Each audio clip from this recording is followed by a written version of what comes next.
Guys, আসসালামু আলাইকুম। সবাই ভালো আছো? আমি ভালো আছি। তো আজকে আমি ক্লাস পার্টিতে গিয়েছিলাম। তো আমি ক্লাস পার্টিতে যাওয়ার সময় আমি যেভাবে সেজে গিয়েছিলাম, তো চলো তোমাদেরকে দেখাচ্ছি। এরকমভাবে গিয়েছিলাম। আমাকে এই ড্রেসটি পরে কীরকম লাগছে বা আমাকে সাজাতে কীরকম লাগছে তুমি অবশ্যই কমেন্টে বলবা।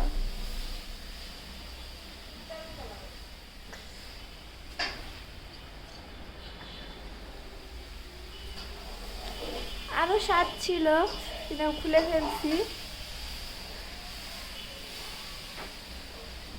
এই ড্রেসটি কীরকম তুমি আমাকে কমেন্টে বলবে। দেখো আমার চুলটাও কীরকম লাগে। না নেই, তোমার মেয়ে কিন্তু ডিস্টার্ব করতেছে।